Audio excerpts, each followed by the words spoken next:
Halo semuanya, apa kabarnya? Di masa kali ini kita akan mereview suatu film tahun 2013 yang berjudul Tenggelamnya Kapal Van der Wijk. Melemahkan hati, bukan membawa tangis, bukan membuat putus asa, tetapi cinta itu menguatkan hati, menghidupkan pengharapan.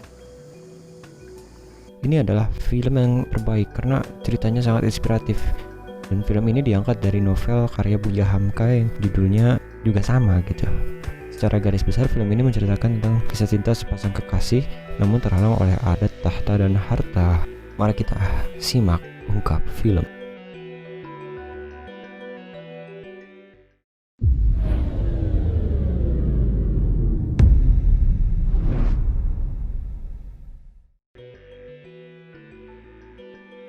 Kisah dimulai dari cerita seorang pendekar Sultan yang menikah dengan Daeng Habibah, yaitu putri dari keturunan bangsa Melayu yang menyebarkan agama Islam di Makassar. Setelah 4 tahun menikah, mereka dikaruniai seorang putra yang bernama Zainuddin. Namun naas, di umur Zainuddin yang masih muda, beberapa bulan Daeng Habibah meninggal dan disusul ayahnya beberapa saat kemudian. Sebelum meninggal, Daeng Habibah berpesan kepada Mak Base untuk merawat Zainuddin hingga besar. Mak Base sendiri ialah teman dari ayahnya. Mak Base dengan sepenuh hati mengiyakan pesan tersebut dan membesarkan Zainuddin di tanah Makassar. Zainuddin pun tiba di Padang, tepatnya di Batipuh, tepatnya di rumahnya Mande Jamila. Di situ Mande Jamila terlihat serada bingung. Ini siapa datang-datang malam-malam ke rumah gua? Lalu Zainuddin pun cerita bahwa ia datang jauh-jauh dari Makassar ke Batipuh buat bersilaturahmi. Dia bilang bahwa gua adalah Zainuddin, anak pendekar Sultan. Dulu pernah tinggal di sini. Nah, ternyata nih, menurut adat setempat, kalau ada orang dari daerah luar masuk ke daerah setempat harus izin dulu ke Datu atau istilahnya ketua adat gitu. Karena Zainuddin takut kalau nggak bisa tinggal di sini, dia pun menyogo si Mande Jamila untuk membiarkan dia tinggal di rumahnya dari sisa uang yang diberikan oleh Mabase. Nah itu zaman dulu dari sopan-sopan gitu. Ya udahlah diterima sama Mande Jamila gitu kan, namanya juga cewek. Keesokan harinya, Zainuddin diajak jalan-jalan oleh suaminya Mande Jamila, yaitu Mak Ipih. Pas lagi ngobrol, tiba-tiba ada kuda lewat tuh. Kuda itu berisikan anak perempuan cantik yang langsung membuat Zainuddin pelongo-pelongo. Anak itu bernama Hayati, seorang yatim piatu yang merupakan lambayan Gunung Merapi, kebanggaan keluarga. Lalu Zainuddin dan Mak Ipih melanjutkan perjalanannya ke arah rumah si Hayati. Hayati lagi buka jendela, tiba-tiba kaget lihat ada Zainuddin. Disitulah Hayati yang Zainuddin tanyakan tadi tinggal.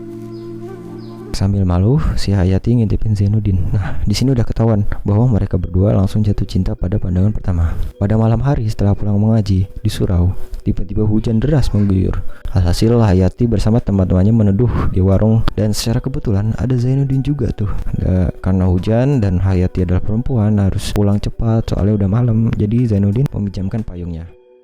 Esok harinya, payung tersebut dikembalikan oleh adik Hayati bersama sepucuk surat. Dari sini, mereka memulai surat menyurat hingga tumbuh rasa cinta. Lama-kelamaan, kabar tentang Zainuddin dan Hayati tersebar hingga ke seluruh negeri Batipuh dan menjadi buah bibir masyarakat.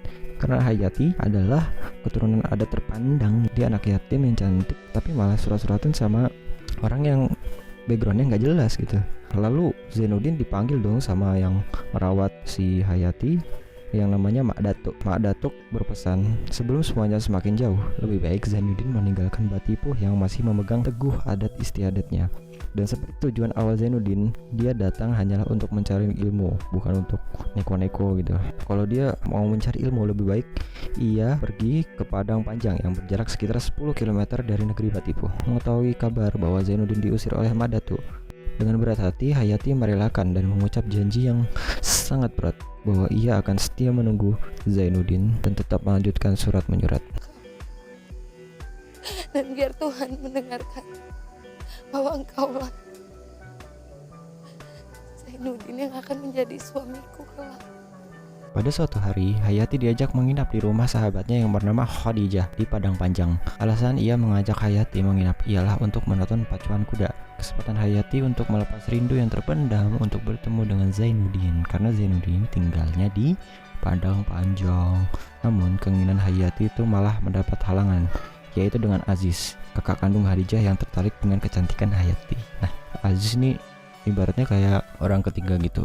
Nanti kita akan cerita di part kedua. Oke guys, terima kasih telah menonton. Tunggu part 2 nya ya. Assalamualaikum warahmatullahi wabarakatuh.